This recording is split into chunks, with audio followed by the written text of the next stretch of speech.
CFAP 6 आज के lecture का आगाज़ करते हैं। लेक्चर नंबर हमारा 28 और जो आज स्टैंडर्ड हम कवर करने जा रहे हैं वो है ISAE 3400 international standard on assurance engagement. ठीक, एक हमारी इंगेजमेंट है ऑडिट इंगेजमेंट। ऑडिट इंगेजमेंट बता सकते हैं आप कौन कौन से स्टैंडर्ड कवर होते हैं? 200 से, वैसे ऑफिशियली वो अपनी स्टैंडर्ड में कहता है 100 से कहाँ तक? 700 नहीं, 800। 800 भी ऑडिट इंगेजमेंट है। वो कहाँ से रिव्यू इंगेजमेंट आ गया? वही ऑडिट इंगेजमेंट है, लेकिन 100 की स्टैंडर्ड कोई नहीं है। तो प्रैक्टिकली ये बेसिकली 200 से लेके 800। ठीक, फिर इसके बाद है रिव्यू इंगेजमेंट। रिव्यू के लिए कौन सा स्टैंडर्ड है? 2400 2410। ये दो स्टैंडर्ड रिव्यू से रिलेटेड। ठीक है, ऑडिट और रिव्यू इंगेजमेंट, इनमें फर्क क्या है? फर्क, डिफरेंस क्या? ऑडिट रीजनेबल एश्योरेंस है और रिव्यू लिमिटेड एश्योरेंस इंगेजमेंट। दोनों में सिमिलैरिटी क्या है? पहली, शाबाश, पहली सिमिलैरिटी दोनों ही एश्योरेंस इंगेजमेंट है। और दूसरी सिमिलैरिटी दोनों हिस्टोरिक फाइनेंशियल स्टेटमेंट्स हैं। ये भी पास्ट की फाइनेंशियल स्टेटमेंट्स को वेरीफाई करना है, एग्जामिन करना है। इसमें भी पास्ट टाइम पीरियड की फाइनेंशियल स्टेटमेंट को एग्जामिन करते हैं। ठीक, अच्छा, इसका मतलब ये हुआ अगर फाइनेंशियल इंफॉर्मेशन पास्ट की नहीं फ्यूचर की हो, वो इन स्टैंडर्ड में कवर होगी? नहीं होगी। शाबाश। अगर फाइनेंशियल स्टेटमेंट, अगर जिस चीज को वेरीफाई कर रहे हैं वो पास्ट की नहीं फ्यूचर की है, वो इन स्टैंडर्ड में कवर नहीं होगी। और इसी तरह अगर वो फाइनेंशियल स्टेटमेंट नहीं कुछ और है, हम फाइनेंशियल स्टेटमेंट के अलावा और चीजों को भी तो वेरीफाई कर सकते हैं, क्या वो इन स्टैंडर्ड्स में कवर होगी? नहीं। तो हिस्टोरिक फाइनेंशियल स्टेटमेंट्स के अलावा, हिस्टोरिक फाइनेंशियल स्टेटमेंट्स के अलावा जितने भी हमारी एश्योरेंस इंगेजमेंट हैं, फिर सुन लें, हिस्टोरिक फाइनेंशियल स्टेटमेंट के अलावा जितनी भी हमारी एश्योरेंस इंगेजमेंट हैं वो कवर होती हैं ISAE 3000 वाली सीरीज में। 3000 वाली सीरीज में, 3000 नहीं कह रहा, 3000 वाली सीरीज। 3000 किसी और के लिए है, 3400 किसी और के लिए, 3420 किसी और के लिए, 3402 किसी और के लिए। 3000 वाली सीरीज किसको कवर करती है? हमारी हर ऐसी एश्योरेंस इंगेजमेंट को जो हिस्टोरिक नहीं है या हिस्टोरिक नहीं है या फाइनेंशियल नहीं है, नॉन फाइनेंशियल है। यानी अगर क्लाइंट हमें कहे किसी नॉन फाइनेंशियल इंफॉर्मेशन को वेरीफाई करो, एग्जामिन करो, तो हम 3000 सीरीज के मुताबिक वेरीफाई करेंगे। और अगर क्लाइंट कहे है तो फाइनेंशियल लेकिन पास्ट की नहीं फ्यूचर की है, तो फिर हम 3000 की सीरीज के मुताबिक गाइड करेंगे। पहले मुझे बताइए, 3000 सीरीज का स्कोप समझ आ गया? 3000 सीरीज में जो भी इंगेजमेंट होगी वो या तो प्रोस्पेक्टिव फ्यूचर से रिलेटेड होंगी, प्रोस्पेक्टिव मींस फ्यूचर से रिलेटेड होंगी, या वो नॉन फाइनेंशियल होंगी। इन दोनों में से कोई एक हो सकती है। होगी एश्योरेंस इंगेजमेंट, यानी हमने उसको वेरीफाई करना होगा, चेक करना होगा और ओपिनियन देना होगा वो ठीक है कि नहीं। भाई ये बात समझ आई? तो अच्छा मुझे बताइए, क्या फ्यूचर की फाइनेंशियल इंफॉर्मेशन को, फ्यूचर की फाइनेंशियल इंफॉर्मेशन को हम एग्जामिन कर सकते हैं? बताइए कौन से स्टैंडर्ड में जाएगा? 200 से 800, 2400 वाले में या 3000 वाले? 3000 स्कोप पता चल गया। अब इसके अंदर ना 4-5 स्टैंडर्ड्स हैं, 3000, 3400, 3420, 3402, ठीक है, एक आधा और भी होगा शायद, ठीक है। बहरहाल अभी फिलहाल सिर्फ स्कोप बताना था। 3000 सीरीज का स्कोप क्लियर हो गया आपको। आगे चले, अब मैंने आज के लेक्चर के लिए जो स्टैंडर्ड सेलेक्ट किया है, ये मैं रेस कर रहा हूँ, स्टैंडर्ड सेलेक्ट किया है वो है ISAE 3400, जो रिलेट करता है examination of prospective financial information. ठीक, आइए इसको समझते हैं। सबसे पहले कंसेप्चुअल क्लैरिटी के लिए पूछना चाहता हूं, मुझे बताइए फाइनेंशियल इंफॉर्मेशन का मतलब क्या है। जैसे फाइनेंशियल स्टेटमेंट, फाइनेंशियल इंफॉर्मेशन ना एक जेनेरिक टर्म है, इसका मतलब होता है फाइनेंशियल स्टेटमेंट पूरी की पूरी या उसका कोई हिस्सा, या उसका कोई हिस्सा। Financial information. प्रोस्पेक्टिव का मतलब क्या है, फ्यूचर से रिलेट कर रही हो। क्या हम फ्यूचर की फाइनेंशियल स्टेटमेंट प्रिपेयर कर सकते हैं? मैनेजमेंट फ्यूचर की फाइनेंशियल स्टेटमेंट प्रिपेयर कर सकते हैं? बिल्कुल कर सकते हैं। आपने कभी सोचा जब चार्टर्ड अकाउंटेंट बनेंगे कितनी सैलरी होगी आपकी? कभी सोचा? कभी सोचा उस खर्चे कितने करेंगे? ये है प्रोस्पेक्टिव फाइनेंस। नहीं, कभी नहीं सोचा, इतने मायूस हैं। तो ये है प्रोस्पेक्टिव फाइनेंशियल इंफॉर्मेशन, जो आप फ्यूचर के, पास्ट तो नहीं है ना, फ्यूचर है, प्रोस्पेक्टिव फाइनेंशियल। अच्छा, मैनेजमेंट अगर इसको प्रिपेयर कर सकती है तो क्या ऑडिटर इसको एग्जामिन कर सकता है? एग्जामिनेशन का मतलब क्या होता है? वेरिफिकेशन करना। बिल्कुल वेरिफिकेशन कर सकता है। तो ISAE 3400 का इंगेजमेंट क्या हुई? हमने वेरीफाई करना है वो वाली फाइनेंशियल इंफॉर्मेशन या फाइनेंशियल स्टेटमेंट्स जो कि इनकम स्टेटमेंट हो सकती है, जो कि बैलेंस शीट हो सकती है, जो कि कैश फ्लो फॉरकास्ट हो सकती है, जो कि इनकी सिलेक्टेड फिगर्स हो सकती है, कुछ भी जो फ्यूचर से रिलेट कर रही हो। जिसकी सबसे कॉमन एग्जांपल मैनेजमेंट अगर बजट बनाती है, इसे कहते हैं examination of prospective financial information. Engagement का स्कोप समझ आया आपको? आगे चलते हैं। सबसे पहले purpose, management prospective financial information को अगर प्रिपेयर करेगी, मैनेजमेंट प्रोस्पेक्टिव फाइनेंशियल इंफॉर्मेशन को प्रिपेयर करेगी तो किस पर्पस के लिए कर सकती है? किस पर? वो पर्पस इंटरनल भी हो सकता है, वो पर्पस एक्सटर्नल भी हो सकता है। मुझे ये बताइए, अगर किसी कंपनी ने, मैनेजमेंट ने, CFO ने, CEO ने फिक्स एसेट्स, हैवी बड़ी अमाउंट का, सिग्निफिकेंट अमाउंट का फिक्स एसेट खरीदना है, क्या डायरेक्टर्स की अप्रूवल की जरूरत है? आपके ख्याल में क्या वो इतना डायरेक्टर को कह देगा जी ये 500 मिलियन का फिक्स एसेट चाहिए, अप्रूवल दे देंगे? कि वो उसे कहेंगे जस्टिफाई करवाओ भाई, ठीक है। जस्टिफिकेशन करवाते हुए CEO या CFO ने बताएगा कि सर ये पुरानी मशीनरी बड़ी ख़राब हो गई है, इसके रिपेयर एंड मेंटेनेंस के एक्सपेंसेस बहुत ज़्यादा बढ़ गए हैं।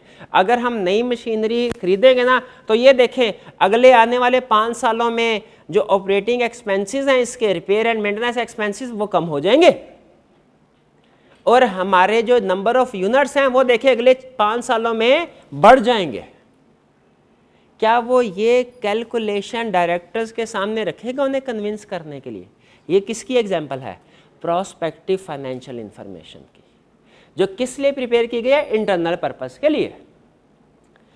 सम टाइम ये एक्सटर्नल पर्पस के लिए भी प्रिपेयर की जाती है। जैसे प्रोस्पेक्टस में इंक्लूड कर दिया गया, फॉर एग्जाम्पल दे रहा हूं, किस लिए? ताकि शेयर होल्डर्स को बताया जाए आप जो पैसे हमें देंगे ना, जो हमारी कंपनी में इन्वेस्ट करेंगे पैसे, उनसे हमारा बिजनेस में ये हम चेंजेस करेंगे, ये एक्विजिशन होगी और फ्यूचर के कैश फ्लोस हमारे ये होंगे। या बैंक से अगर लोन लिया तो बैंक को दिखाने के लिए कि आपके जब आप हमारी कंपनी में ये लोन इंजेक्ट करेंगे तो इसकी वजह से फ्यूचर कैश फ्लोज ये इंप्रूव होंगे। हमें ये डेटर से कैश रिसीव होगा, इतना हमने क्रेडिटर्स को पेमेंट किया करेंगे, ये हमारा सरप्लस होगा, ये टैक्स वगैरह होंगे, इंटरेस्ट एक्सपेंसेस, ये हमारा सरप्लस होगा।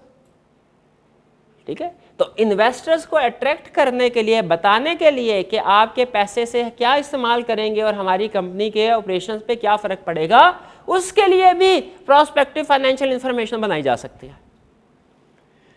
पर्पस क्लियर हुआ? इंटरनल भी है और एक्सटर्नल भी है। शाबाश, आगे चलते हैं। जी जी, हाँ उसी की तरफ आ रहा हूँ। 570 आपने वो बताते हो थे ना अगर वो कैश फ्लो फॉर कॉस्ट आएगी और उसको वेरीफाई करना है, कैसे करेंगे? मैं आपसे कहता था इंतजार कर लें, एक्सटेंडेड आने वाला, ये वही है। ये एक तरह से समझ लीजिए कैश फ्लो फॉर कॉस्ट है, लेकिन स्कोप वो इसके स्कोप में नहीं आती। क्यों भला? क्योंकि वो बेसिकली ऑडिटर को प्रोवाइड की जाती है गोइंग कंसर्न अजम्पशन को सपोर्ट करने के लिए। ठीक है, इसलिए वो 570 में आती है, यहाँ पे नहीं आती, लेकिन उसकी नेचर एग्जैक्टली यही है।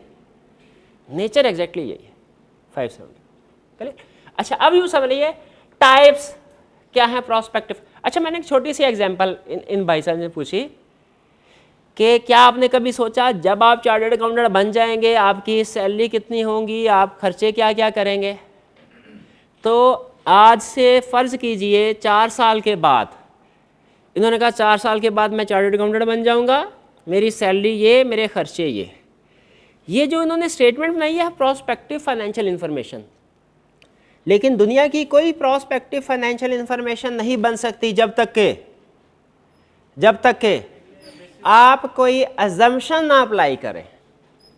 क्योंकि फ्यूचर की जो भी चीज़ है वो हमेशा किसी ना किसी अजम्पशन के ऊपर खड़ी होती है। अजम्पशन के बगैर आप बना ही नहीं सकते कोई फाइनेंशियल इंफॉर्मेशन। अजम्पशन के बगैर फाइनेंशियल इंफॉर्मेशन, तो इनकी जो प्रोस्पेक्टिव फाइनेंशियल इंफॉर्मेशन वो किस अजम्पशन पे खड़ी है? क्वालिफाई कर, मैं अगले 4 साल के अंदर अंदर सारे पेपर पास करके सीए क्वालिफाई कर लूँ, ये है अजम्पशन। अच्छा, इसका मतलब ये हुआ जब हमें वेरीफाई करना, जब management prospective financial information prepare करेगी तो असल में वो सिर्फ प्रोस्पेक्टिव फाइनेंशियल इंफॉर्मेशन नहीं प्रिपेयर करेगी, बल्कि उससे पहले एक और काम करेगी, अजम्पशन करेगी, अजम्पशंस बनाएगी। अजम्पशंस क्या है? और फिर इन अजम्पशन की बेस पे प्रोस्पेक्टिव फाइनेंशियल इंफॉर्मेशन बनेगी। हम पुरानी मशीन बेच के नई मशीन खरीदेंगे और इसके लिए बैंक से लोन लेंगे, ये अजम्पशंस हैं। बैंक लोन दे देगा, हम नई मशीन खरीद लेंगे, वो 500 मिलियन की होगी, ये सारी क्या है?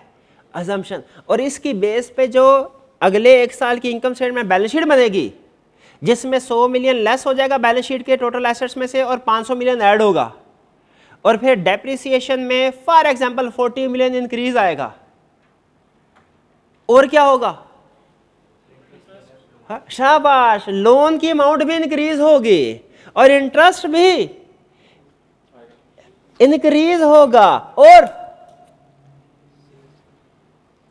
सेल्स भी इंक्रीज होंगी। शाबाश, कॉस्ट ऑफ सेल्स भी, ये इफेक्ट आ रहा है, ये आपने सोचना है। ये क्या? ये है प्रोस्पेक्टिव फाइनेंशियल इंफॉर्मेशन जो किस अजम्पशन पे खड़ी है? किस अजम्पशन पे खड़ी? कि हम बैंक से लोन लेंगे, उससे नई मशीनरी खरीदेंगे, ये अजम्पशन। तो समझ रहे हैं, हर प्रोस्पेक्टिव फाइनेंशियल इंफॉर्मेशन किसी ना किसी अजम्पशन पे खड़ी है। अच्छा, अब आगे ये बताना जरूरी, एग्जाम पॉइंट ऑफ व्यू से जरूरी नहीं है आगे बताना, लेकिन चूंकि स्टैंडर्ड में लिखा है इसलिए मैं बता रहा हूं।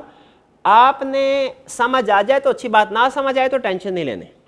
ठीक है, सिर्फ हुज्जत पूरी करनी है कि स्टैंडर्ड आपको कंप्लीट करवाना है, इसलिए आगे बता रहा हूं, वरना बताना जरूरी नहीं है। कह रहा है जो अजम्पशंस होती हैं ना, ये 2 तरह की होती हैं। अजम्पशंस 2 तरह की होती हैं। एक अजम्पशन, एक भाईजान की एक अजम्पशन ये है, क्या मैं अगले 4 साल में चार्टर्ड अकाउंटेंट बन जाऊंगा। एक अजम्पशन ये है कि मैं 1 साल के अंदर अंदर चार्टर्ड अकाउंटेंट बन जाऊंगा। बताइए आपके ख्याल में कौन सी अजम्पशन ऐसी है जिसके अकर होने का चांस ज्यादा है? 4 साल वाले। 1 साल वाले हो सकती है वैसे लेकिन नहीं ड्रामा ऐसे ना करें भाई। वो भाईजान को 7-8 साल तो हो गए होंगे आप भाई को भी, नहीं गुस्से से क्यों देख रहे हैं, नहीं सी चले 4.5 साल 5 साल, ठीक है। चलिए, तो अजम्पशन जो होती हैं, कुछ अजम्पशन ऐसी होती हैं जो कि जो होती हैं यूँ कह लीजिए कि जिनके अकर होने का चांस लेस देन 50% है, कम है चांस, और कुछ अजम्पशन होती है जिनके अकर होने का चांस ज़्यादा होता है। एग्री करते हैं इसी से?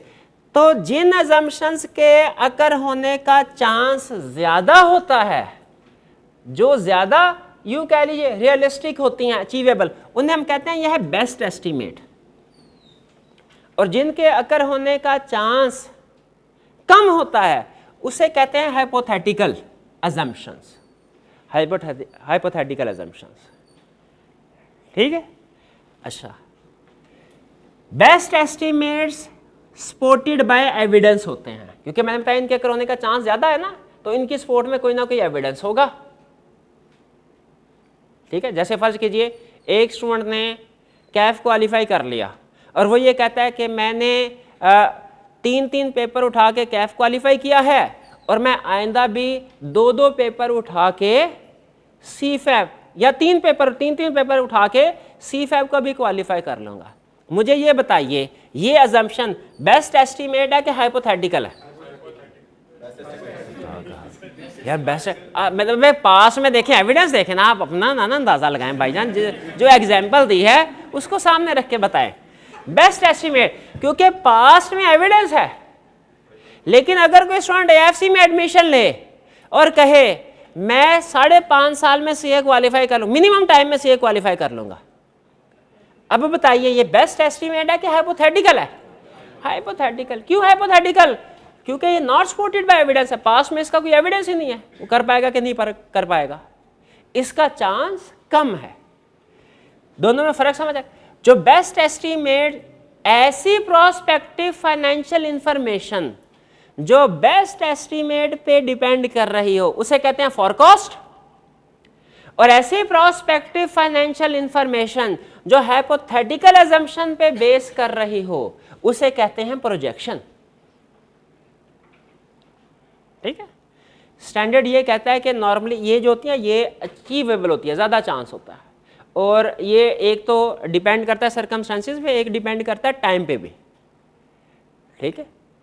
कि जो फॉरकास्ट होते हैं ना ये नॉर्मली साल, 6 महीने, 2-3 साल, क्योंकि जो अगले 2-3 साल तक जो है ना आप चीज़ें आसानी के साथ रीजनेबली प्रेडिक्ट कर सकते हैं, लेकिन आज से 10, 20, 30 साल बाद वाली चीज़ें में बहुत ज़्यादा अनसर्टेनिटी होती है, उनके अकर होने का चांस कम है।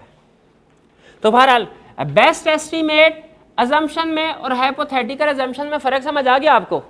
इन शॉर्ट यूँ कह लें ये easily achievable, not easily achievable, ख़त्म कहानी, जिंदगी आसान। बेस्ट एस्टीमेट की अजम्पशन की बेस पे जो प्रोस्पेक्टिव फाइनेंशियल इंफॉर्मेशन बनती है उसे क्या कहते हैं? और जो हाइपोथेटिकल बने प्रोजेक्शन। बन दोनों पे सकती है, ये ज़हन में रखिए, बन दोनों पे सकती है। अच्छा बताइए किसको वेरीफाई करना हमारे लिए आसान होगा, किसको मुश्किल? प्रैक्टिकली फॉरकास्ट को वेरीफाई करना आसान है, प्रैक्टिकली का वर्ड यूज़ किया मैंने। प्रोजेक्शन को वेरीफाई करना मुश्किल है क्योंकि past supporting data evidence available है, लेकिन एग्जाम में बैठ के दोनों को वेरीफाई आप कर सकते हैं आसानी के साथ। एग्जाम में बैठ के दोनों को वेरीफाई कर सकते हैं। एग्जाम पॉइंट ऑफ व्यू से चाहे फॉरकास्ट हो चाहे प्रोजेक्शन हो, दोनों की वेरिफिकेशन के प्रोसीजर एक जैसे हैं। प्रैक्टिकली आपको डिफिकल्टी राइज होगी इसको वेरीफाई करने में, एग्जाम में नहीं, ठीक है, इस में रखिएगा। और एग्जाम में आपने ये रूल अप्लाई भी नहीं करना। एग्जाम में क्वेश्चन में खुद से कह देता है, एक क्वेश्चन के अलावा तकरीबन बाकी सारे क्वेश्चन में उसने खुद से कह दिया ये मैनेजमेंट का फॉरकास्ट है। एग्जामिनेशन प्रोसीजर बताइए क्या परफॉर्म करेंगे? ये हाइपोथेटिकल अजम्पशंस है, एग्जामिनेशन प्रोसीजर बताएं क्या परफॉर्म करें? नॉर्मली फॉरकास्ट करता है। क्लियर? अच्छा, अगर ये कंसेप्ट समझ आ गया फॉरकास्ट और प्रोजेक्शन के दरमियान में क्या फ़र्क है, या बेस्ट एस्टीमेट अजम्पशन और हाइपोथेटिकल अजम्पशन में क्या फ़र्क है, 3 एग्जांपल्स आपके सामने हैं। आपने बताया इनमें से कौन सी फॉरकास्ट है कौन सी प्रोजेक्शन है। हालांकि नॉर्मली एग्जाम में पूछता नहीं, लेकिन कंसेप्ट सिखाया तो टेस्ट भी करना चाह रहा हूँ। एक एग्जिस्टिंग बिजनेस है उसके फ्यूचर के कैश फ्लोज को प्रोजेक्ट किया गया है एक कांस्टेंट ग्रोथ रेट 10% के हिसाब से। बताइए अब ये जो अगले 5 साल के 5 साल के कैश फ्लोज बनाया गया, ये क्या है? एक कैश फ्लो फॉरकास्ट। और अगर कोई न्यू बिजनेस हो, प्रोजेक्ट, क्योंकि आपके पास पास्ट में डाटा नहीं है। अगर आप एक कंपनी के डायरेक्टर हैं और आपके सामने सीएफओ ने कुछ प्रोस्पेक्टिव फाइनेंशियल इंफॉर्मेशन रखी है कि सर ये न्यू प्रोडक्ट है और जब हम इसको लॉन्च करेंगे फ्यूचर में इसकी सेल ये होगी, ये क्या है? प्रोजेक्शन। क्योंकि आपको नहीं पता कि पास्ट में ये प्रोडक्ट यूज थी नहीं थी, मार्केट में एक्चुअली इसकी डिमांड वगैरह क्या होगी, तो ये प्रोजेक्ट क्लियर हो गया ये। लेकिन फिर ये सारी चीजें यानी बेस्ट एस्टीमेट, अजम्पशन की दोनों टाइप्स बताने के बाद फिर आपको वही बात बताने लगा हूं, क्या एग्जाम पॉइंट ऑफ व्यू से कोई फर्क नहीं है। ठीक है, एग्जाम पॉइंट ऑफ व्यू से कोई फर्क नहीं है। एग्जाम में आपसे चाहे फॉरकास्ट कह दे चाहे प्रोजेक्शन कह दे, वेरिफिकेशन के प्रोसीजर सेम। यहां तक क्लियर है? अच्छा मुझे बताइए, प्रैक्टिकली या एग्जाम में अगर वो आपके कोई क्लाइंट आया, क्लाइंट ने प्रैक्टिकली आपसे कहा सर ये प्रोस्पेक्टिव फाइनेंशियल इंफॉर्मेशन हमने प्रिपेयर किया, बैंक को देनी है, ज़रा इसको एग्जामिन करके अपनी एश्योरेंस रिपोर्ट तो दे दीजिए। सोच के बताना है मुझे। आप अजम्पशंस को वेरीफाई करेंगे, उन अजम्पशन की बेस पे जो प्रोस्पेक्टिव फाइनेंशियल इंफॉर्मेशन बनी है उसको वेरीफाई करेंगे कि दोनों को? फिर से बताइए, बहुत अहम क्वेश्चन है। क्लाइंट ने आपसे आके कहा ये प्रोस्पेक्टिव फाइनेंशियल इंफॉर्मेशन बनाई है हमने, इसके ऊपर अपनी एश्योरेंस रिपोर्ट दीजिए। बताइए आपने किसको क्या सिर्फ प्रोस्पेक्टिव फाइनेंशियल इंफॉर्मेशन को चेक करना है कि वो फाइनेंशियल इंफॉर्मेशन जिन अजम्पशंस की बेस पे बनी है उनको भी चेक करना है? दोनों को चेक करना है। शाबाश, इस बात पे कायम रहिएगा। बल्कि मुझसे अगर पूछे ना, मुझसे अगर पूछे तो ज्यादा अहम अजम्पशंस हैं, अजम्पशन है। ठीक है, अजम्पशन। बहरहाल हमने दोनों को वेरीफाई कि अजम्पशंस को भी वेरीफाई करना है और फिर देखना है ये फाइनेंशियल इंफॉर्मेशन उस अजम्पशन की बेस पे ठीक बनी है कि नहीं बनी। क्लियर? अच्छा मुझे ये बताइए, क्लाइंट ने अजम्पशन ली, हम न्यू प्रोडक्ट लॉन्च करेंगे, उससे हमारे सेल्स 50% बढ़ेगी। प्रोस्पेक्टिव फाइनेंशियल इंफॉर्मेशन में सेल्स 50% से बढ़ी और कॉस्ट ऑफ सेल्स भी 50% से बढ़ी, बाकी कोई इफेक्ट नहीं पूरे इनकम स्टेटमेंट बैलेंस शीट। क्या गलती है इसमें?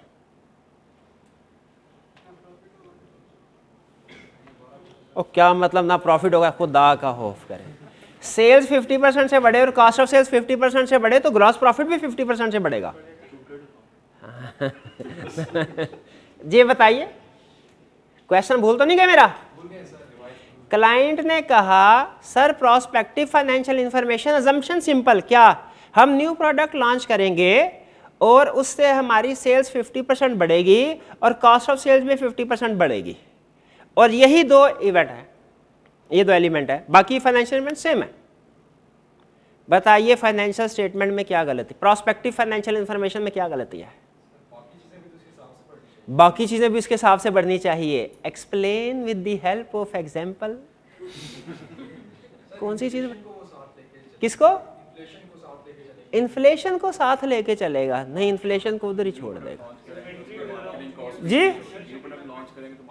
न्यू प्रोडक्ट, शाबाश, न्यू प्रोडक्ट लॉन्च करेंगे तो मार्केटिंग कॉस्ट भी इंक्रीज हो रही होगी।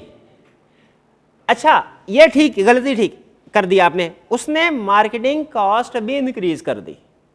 अब फाइनेंशियल इंफॉर्मेशन हो ही ठीक, अब है ठीक। मुझे ये बताइए आप इसको वेरीफाई कैसे करेंगे? है पास्ट की होती ना तो बड़ा आसान होता। कैसे आसान होता? आप कहते हैं लाओ वाउचर लाओ, इनवॉइसेस लाओ, अभी पता चल जाए कितनी बड़ी है कितनी नहीं बड़ी। कॉरेस्पॉन्डेंस देखेंगे किसकी किसके साथ, किन एजेंसीज के साथ? एडवर्टीजमेंट वाली एजेंसी के साथ, या यूं कह लें कि हम देखेंगे कि मार्केटिंग एक्सपेंसेस क्या उसी रेशो से इंक्रीज हो रहे हैं जिस रेशो से सेल्स है। इंडस्ट्री क्या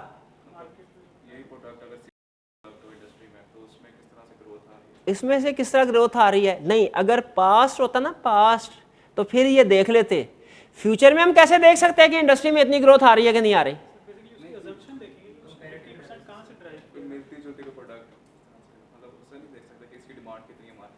हाँ, ये अब आए हैं ना पॉइंट। हम ये देखेंगे कि क्या ये जो 50% इंक्रीज कैरियर सेल करेंगे, इसकी सपोर्ट में कोई मार्केटिंग रिसर्च है? देखिए कि इसकी सपोर्ट में जो सेल इंक्रीज हुई है ना, इसकी सपोर्ट में सेल इनवॉइसेस नहीं होंगी क्योंकि प्रोस्पेक्टिव है।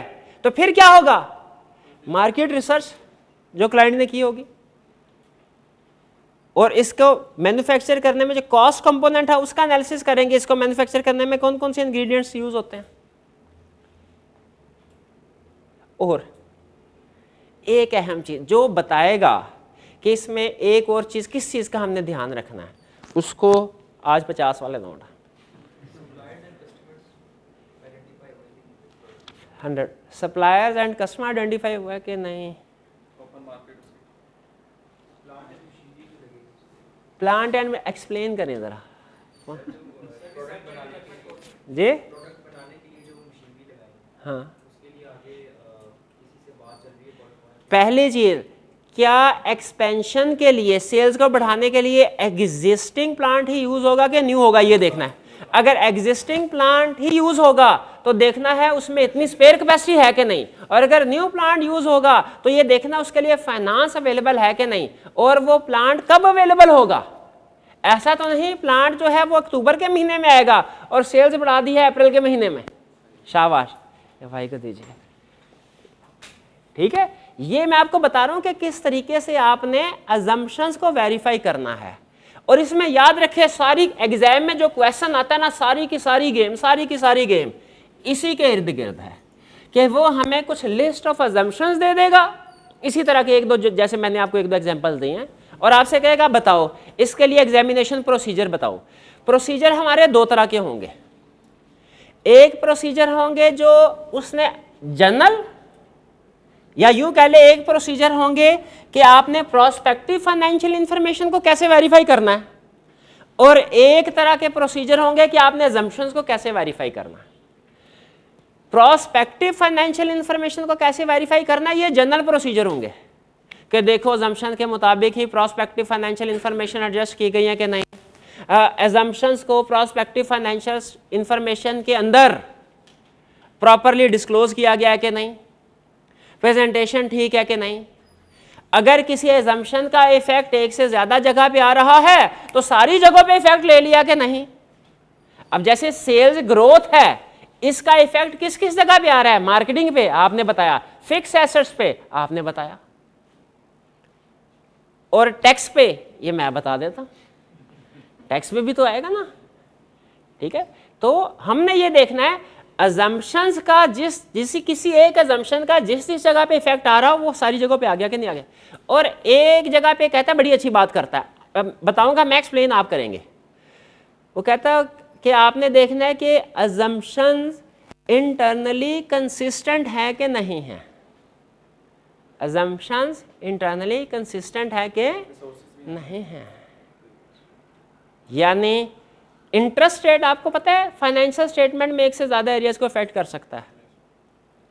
कहीं ऐसा तो नहीं मैंने जब इंटरेस्ट रेट बोरोइंग का कैलकुलेट किया वो 10% यूज किया, इंटरेस्ट एक्सपेंस कैलकुलेट करने के लिए रेट कितना यूज किया 10%, लेकिन जब किसी लायबिलिटी को डिस्काउंट करना है उसके लिए मैंने इंटरेस्ट रेट 20% यूज कर लिया। होना चाहिए कि नहीं होना चाहिए? नहीं होना चाहिए, इंटरेस्ट रेट सेम ही यूज होना चाहिए ना भाई, ऐसे ही होना चाहिए ना। या डिस्काउंट रेट आपने यूज किया है तो एसेट्स की डिस्काउंटिंग के लिए और लायबिलिटीज की डिस्काउंटिंग के लिए एक ही डिस्काउंट रेट होना चाहिए कि डिफरेंट होने चाहिए? एक ही। ये है कंसिस्टेंसी, तो असम्पशंस कंसिस्टेंट होनी चाहिए। तो मुझे बताइए यहां तक कि इस डिस्कशन के बाद आपको पता चल गया असम्पशंस क्या है, कितनी तरह की होती हैं, और उनकी बेस पे जो प्रोस्पेक्टिव फाइनेंशियल इंफॉर्मेशन बनती है उनके क्या क्या नाम है पता चल गया। लेकिन एग्जाम में हमें क्या बताएगा, अजम्पशंस, और क्या पूछेगा, इसको वेरीफाई करने के लिए प्रोसीजर बताओ। हमने अजम्पशंस के प्रोसीजर भी बताने हैं और प्रोस्पेक्टिव फाइनेंशियल इंफॉर्मेशन को कैसे वेरीफाई करना है वो भी प्रोसीजर बताने हैं। प्रोस्पेक्टिव वाले जनरल है, यानी वो तकरीबन हर केस में एक ही तरह के आएंगे, और अजम्पशंस को कैसे वेरीफाई करना है ये केस टू केस वेरी करेंगे, अजम्पशन पे डिपेंड करता है। आगे चलते हैं। मैनेजमेंट की रिस्पॉन्सिबिलिटी है अजम्पशन अप्लाई कर और उसके मुताबिक प्रोस्पेक्टिव फाइनेंशियल इंफॉर्मेशन बनाए। ऑडिटर की क्या जिम्मेदारी है, अजम्पशन पे लिमिटेड एश्योरेंस ऑब्टेन करनी है। लिमिटेड एश्योरेंस याद है, वो कभी शायद कैफ में पढ़ी थी, सीफैब में तो नहीं पढ़ी ना हमने, लिमिटेड एश्योरेंस पढ़ी है। मैं अब देख रहा था अभी, शायद वो सरल आने लगे थे, नहीं पढ़ी। ISA 200 में पढ़ी थी कि 700 में? 200 में। Nothing has come to our attention that causes us to believe that these assumptions, these financial statement नहीं, these assumption, यहाँ पे assumption हो जाएगा ना, ठीक है। Do not provide reasonable basis। तो ऑडिटर ने दो काम करने हैं, पहला assumption को चेक करना है और दूसरा प्रोस्पेक्टिव फाइनेंशियल इंफॉर्मेशन को चेक करना है। दोनों को चेक करना है ना, अभी आपने बताया। assumption को चेक किया, वो ठीक थी, तो उसके ऊपर कौन सी इंश्योरेंस, लिमिटेड एश्योरेंस। और प्रोस्पेक्टिव फाइनेंशियल इंफॉर्मेशन को चेक करना है तो उसके ऊपर ओपिनियन देना है। क्या ओपिनियन देना है, क्या ओपिनियन देना है? हाँ, कि ये ओपिनियन नहीं देना कि these prospective financial information give true and fair view. क्या ओपिनियन देना है कि हाँ, these prospective financial prepared in accordance with these assumptions, ये इस अजम्पशन के मुताबिक बने हैं, ठीक है। चलिए आगे चलते हैं।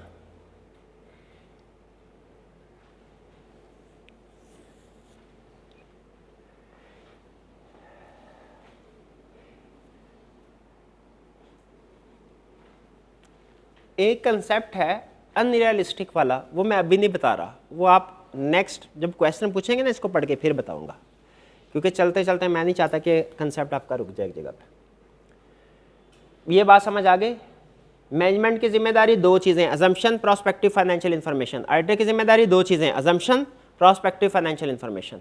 अजम्पशन को वेरीफाई करने के लिए जो प्रोसीजर होंगे वो डिपेंड करेगा अजम्पशन के ऊपर, जिस तरह की अजम्पशन उस तरह के प्रोसीजर। प्रोस्पेक्टिव फाइनेंशियल इंफॉर्मेशन को देखना है कि अजम्पशन के मुताबिक है कि नहीं, इसके लिए स्टैंडर्डाइज प्रोसीजर। आगे चलते हैं जी। एक्सेप्टेंस, अब ये तो इंट्रोडक्शन सा मैं आपको बता रहा था। इंगेजमेंट एक्सेप्ट करनी है अगर आपने, उसने कहा जी आपके पास क्लाइंट आया, उसने कहा प्रोस्पेक्टिव फाइनेंशियल इंफॉर्मेशन है, बना के दो, सॉरी एग्जामिन करके दो, रिपोर्ट दो, एश्योरेंस रिपोर्ट दो। तो हमने इस इंगेजमेंट को एक्सेप्ट करने से पहले क्या करना है, कुछ फैक्टर्स देखने हैं। क्या, यूजर कौन है इसके, इंटरनल है क्या एक्सटर्नल? क्या हमारी रिपोर्ट की रिस्ट्रिक्शन जो है, रिपोर्ट को डिस्ट्रीब्यूट किया जाएगा वाइड रेंज ऑफ यूजर को, कि रिपोर्ट रिस्ट्रिक्टेड है, ये देखना है। यूजर कौन है, उनकी इंफॉर्मेशन नीड्स। ऑडिटर नॉलेज, क्या ऑडिटर इस काबिल है कि वो, उसके पास इतना नॉलेज है कि वो ये एंगेजमेंट परफॉर्म कर सके, एविडेंस ऑब्टेन कर सके, ठीक है। क्योंकि ये केस टू केस डिफरेंट करती है नेचर ऑफ एंगेजमेंट।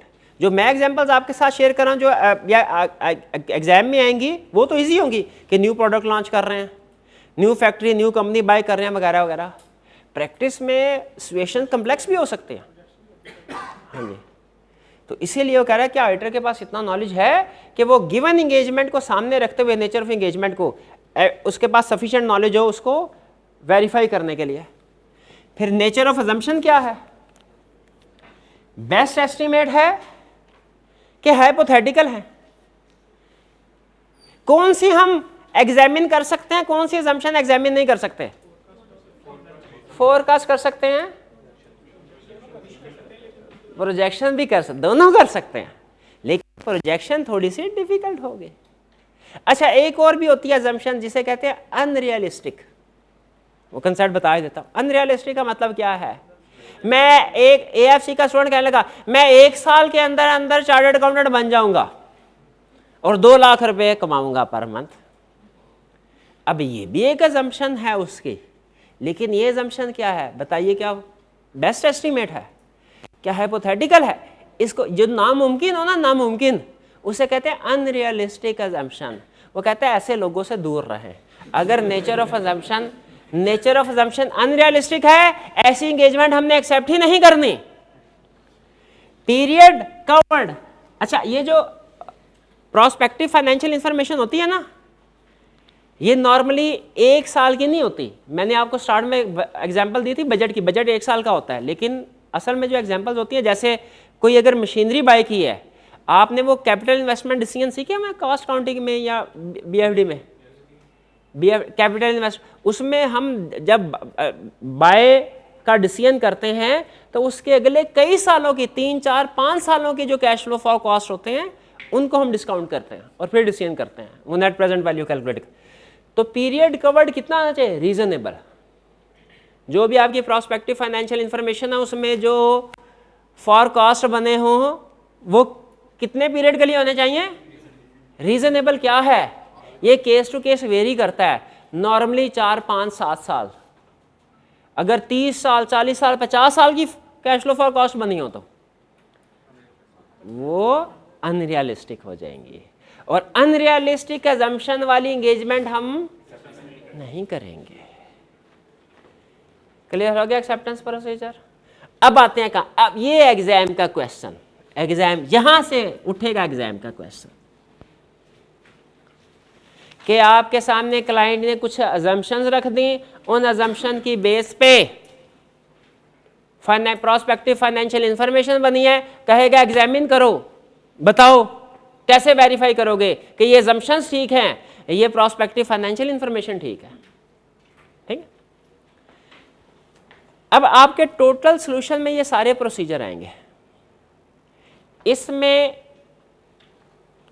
ये वाला एरिया अलग कर दें, ये स्टेप है assumptions को वैल्यूएट करने के लिए, और बाकी के जितने भी प्रोसीजर हैं वो किस लिए हैं? प्रोस्पेक्टिव फाइनेंशियल इंफॉर्मेशन को वैल्यूएट करने के लिए। ये तो आपके सारे छापा होगा कि बिजनेस का नॉलेज ऑब्टेन कीजिए, आपको पता चल जाए नेचर ऑफ एंगेजमेंट किस तरह की है। देखिए इंक्वायर करें प्रोस्पेक्टिव फाइनेंशियल इंफॉर्मेशन बनाने का प्रोसेस क्या है, कौन लोग इनमें इन्वॉल्व है, वो कितने कॉम्पिटेंट है, ठीक, कंट्रोल्स क्या हैं आपके प्रोस्पेक्टिव फाइनेंशियल इंफॉर्मेशन बनाने के लिए, डाटा कहाँ से इकट्ठा करते हैं, पॉलिसीज कंसिस्टेंट है कि नहीं हिस्टोरिक फाइनेंशियल स्टेटमेंट के साथ। यानी ऐसा तो नहीं कि हिस्टोरिक फाइनेंशियल स्टेटमेंट बनाते हुए आप कॉस्ट मॉडल यूज कर रहे हैं, प्रोस्पेक्टिव फाइनेंशियल इंफॉर्मेशन बनाते हुए रिवैल्यूएशन मॉडल यूज कर लिया। कंसिस्टेंसी होनी चाहिए, assumptions इंटरनली कंसिस्टेंट होनी चाहिए। assumption इंटरनली कंसिस्टेंट का मतलब क्या है कि जो डिस्काउंट रेट एसेट के लिए यूज किया है वही लायबिलिटीज के लिए, और all implication of assumptions are counted for, all implications of assumptions are counting for. इसका मतलब क्या है? मैं अगर एक assumptions लेता हूं ना कि हमारी सेल्स 50% से इंक्रीज करेगी नेक्स्ट ईयर में, ये एक assumption है, इसकी इंप्लीकेशन किस किस जगह आएगी भला बताइए? कॉस्ट ऑफ सेल्स में शाबाश, और एसेट्स में शाबाश अगर वो फुल कैपेसिटी नहीं शाबाश, और टैक्स पे शाबाश, और मार्केटिंग एक्सपेंसेस पे। ठीक है, ये सर ये है ऑल इंप्लीकेशन का मतलब। फिर प्रेजेंटेशन एंड डिस्क्लोजर देखेंगे। डिस्क्लोजर ये अजम्पशन डिस्क्लोज होनी चाहिए। प्रोस्पेक्टिव फाइनेंशियल इंफॉर्मेशन में अजम्पशन सारी डिस्क्लोज होनी चाहिए कि नहीं? अच्छा अभी बताया नहीं मैंने, गेस कीजिए। क्या सिर्फ अजम्पशन डिस्क्लोज करेंगे प्रैक्टिकली कि ये भी बताएंगे ये बेस्ट एस्टिमेट है कि हाइपोथेटिकल है? ये भी बताएंगे। शाबाश।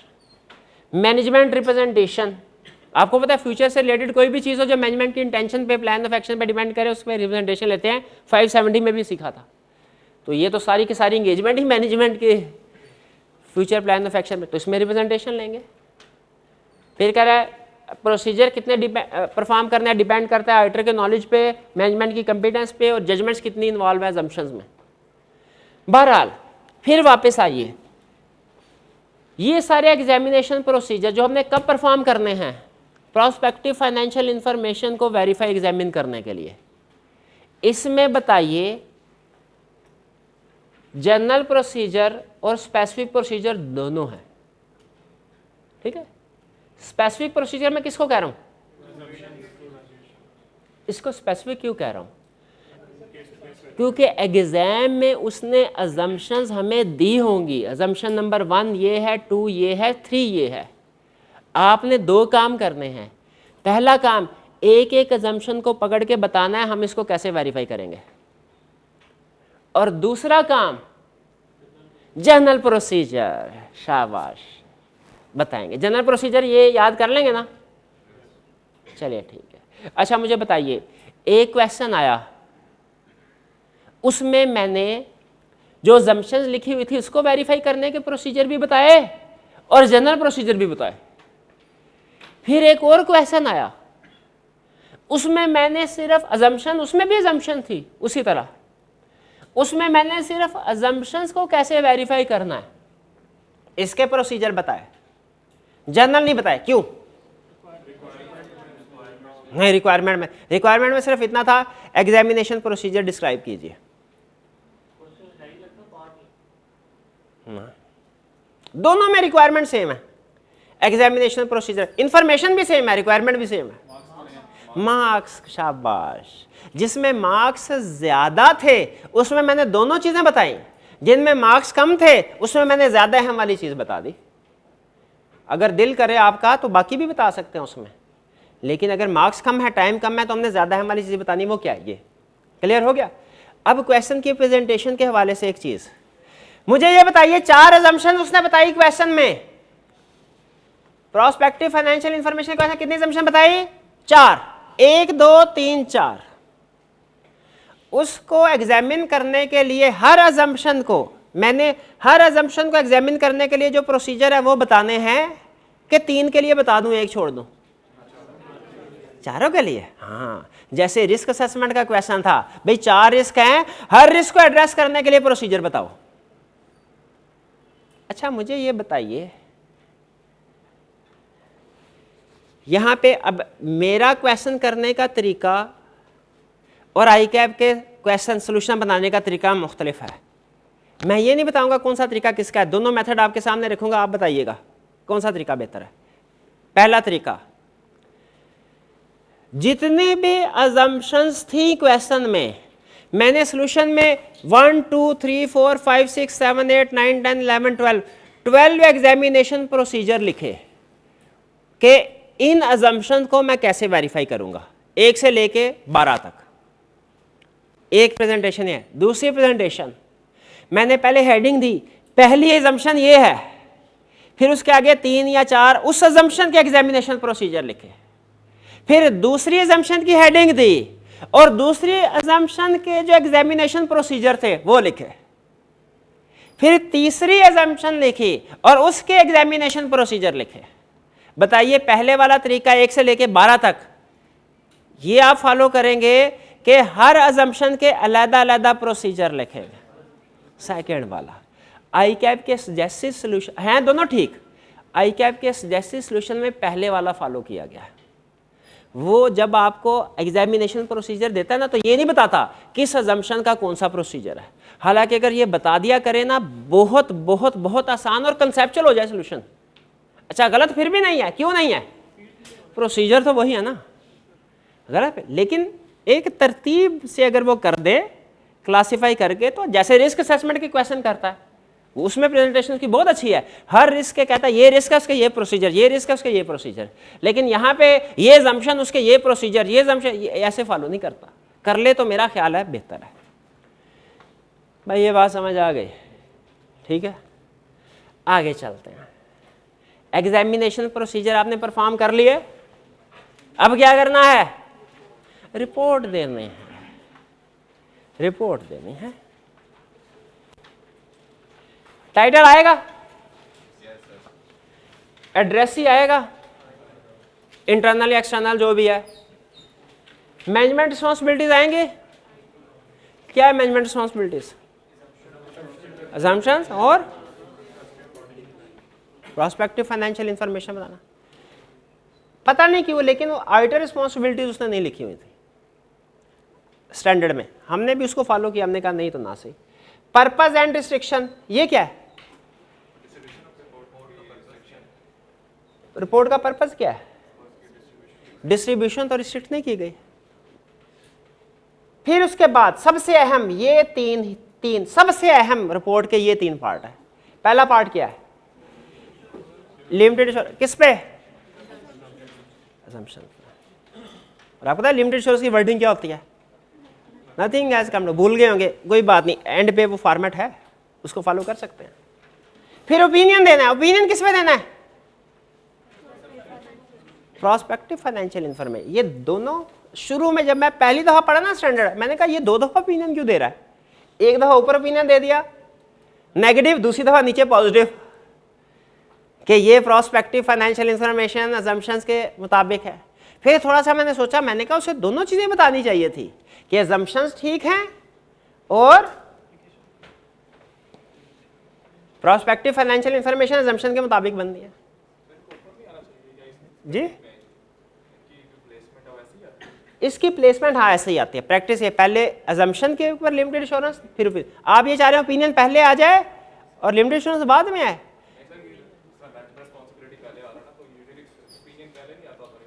अच्छा, मुझे एक बात याद आ गई, आपको ने बताया था कि IAASB ने स्टैंडर्ड रिवाइज किए हैं, तो कौन से किए हैं? ऑडिट के। क्या ये हम ऑडिट का स्टैंडर्ड पढ़ रहे हैं? गैस कीजिए हेडिंग्स आएंगी कि नहीं आएंगी? हेडिंग्स आएंगी कि नहीं आएंगी? भाई हेडिंग्स क्यों नहीं आएंगी? भाई उसको छोड़ दे, क्या लिखा है इधर देखे, हेडिंग्स आएंगी कि नहीं आएंगी? हेडिंग कैसे आएंगी भाई? वो हेडिंग्स तो ISA रिवाइज्ड जो हैं वो रिक्वायर करता है, ये तो ऑडिटिंग स्टैंडर्ड है ही नहीं, ये तो रिवाइज हुए ही नहीं, इसलिए याद रखें यहाँ पे हेडिंग्स नहीं आएंगी। बस आप प्लेसमेंट का चक्कर ही कोई नहीं। क्यों प्लेसमेंट का चक्कर ही कोई नहीं? क्योंकि हेडिंग ही नहीं है कोई, हेडिंग ही नहीं है कोई। लिमिटेड कैविएट, कैविएट का मतलब क्या है? वार्न कर दें कि भाईजान हमने ओपिनियन दे रहे हैं, लेकिन याद रखें अजम्पशंस चाहे बेस्ट एस्टिमेट हो चाहे हाइपोथेटिकल हो, एक्चुअल सर्कमस्टेंसेस में differ from prospective financial information, actual results में डिफर फ्रॉम। ये लाइन लिखनी चाहिए कि नहीं? क्यों? क्योंकि अजम्पशन तो बहरहाल अजम्पशन है। अच्छा बताइए, ये जो कैविएट है कि एक्चुअल में डिफर फ्रॉम प्रोस्पेक्टिव, ये फॉर कॉस्ट वाली इंगेजमेंट में आएगा कि हाइपोथेटिकल वाली इंगेजमेंट में आएगा? दोनों में आएगा। शायद यही सुनना चाह। फिर उसके बाद डेट, एड्रेस, सिग्नेचर वगैरह, ठीक है। अच्छा, जो ओपिनियन है ना, ओपिनियन इसमें 2-3 पॉसिबिलिटीज हैं। अगर तो स्कोप लिमिटेशन है तो हम क्या करते हैं? डिस्क्लेमर या विड्रॉ कर लेंगे इफ पॉसिबल एंड प्रैक्टिकेबल। अच्छा, यहां पे क्वालिफाइड क्यों नहीं है भला?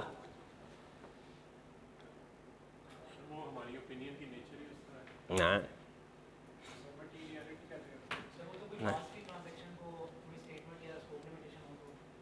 नहीं, पास्ट की ट्रांजैक्शन पे भी स्कोप लिमिटेशन हो सकती है, प्रोस्पेक्टिव में भी स्कोप लिमिटेशन हो सकती है ना, अनएबल टू अप्लाई प्रोसीजर।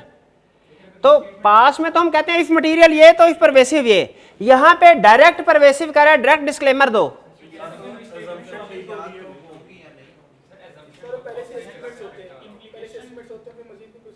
शाबाश भाई, वो पहले ही एस्टिमेट होते हैं, पहले ही फ्यूचर से रिलेटेड होते हैं, पहले ही हमारे पास लिमिटेड एविडेंस अवेलेबल है फ्यूचर का। तो अगर उस पे भी स्कोप लिमिटेशन लग जाए तो हमने क्या करना है भाई? समझ रहे, फॉलो कर रहे हैं लॉजिक? कि जब वो पहले ही फ्यूचर से रिलेट कर रहे हैं और फ्यूचर के बारे में चीजों का एविडेंस लिमिटेड होता है, उस पर भी स्कोप लिमिटेशन लग जाए तो वो तो हमारे सीधी सीधी फिर परवेसिव ही होगी ना। स्कोप लिमिटेशन की एग्जाम्पल हम उनसे कहें, भाईजान रिसर्च करवाई, आप जो कह रहे हैं 50% सेल इंक्रीज होगी, रिसर्च करवाई आपने, मार्केटिंग रिसर्च दिखाएं कहाँ करवाई, वो कहे रिसर्च करवाई तो है लेकिन कॉपी आपको नहीं देनी, ठीक है।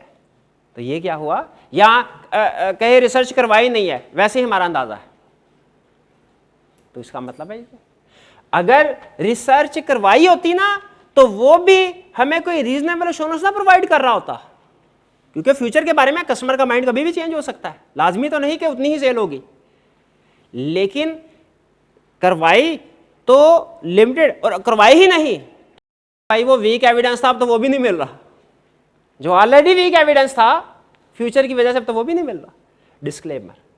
और विड्रॉ आपको पता ही है जनरल रूल, अगर अजम्पशन रीजनेबल नहीं है तो एडवर्स या विड्रॉ, और अगर प्रोस्पेक्टिव फाइनेंशियल इंफॉर्मेशन अजम्पशन के मुताबिक नहीं है तो क्वालिफाइड, एडवर्स या विड्रॉ। अब इसमें मुझे ये बताइए, अजम्पशन रीजनेबल है, हमने ये तो एग्री किया हुआ ना, अजम्पशन भी चेक करनी है, प्रोस्पेक्टिव फाइनेंशियल इंफॉर्मेशन दोनों चेक कराऊंगा, अजम्पशन रीजनेबल नहीं है तो डायरेक्ट एडवर्स पे चला गया। अगर अजम्पशन रीजनेबल है लेकिन प्रोस्पेक्टिव फाइनेंशियल इंफॉर्मेशन उन अजम्पशन के मुताबिक नहीं है, फिर उसने कहा अगर मटेरियल है तो ये क्वालिफाइड की ऑप्शन भी दे दी, एडवर्स की भी विड्रॉ, दोनों में फर्क क्यों है? एक्सटेंड का फर्क कैसे? ओपिनियन भी पॉजिटिव,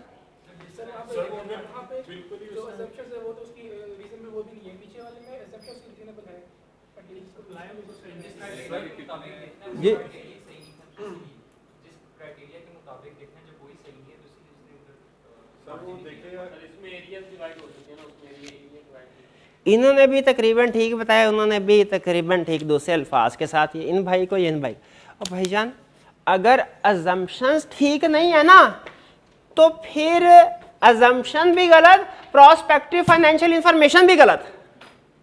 अगर अजम्पशन गलत है तो 100% कंफर्म है प्रोस्पेक्टिव फाइनेंशियल इंफॉर्मेशन भी गलत होगी, इसलिए एडवर्स है।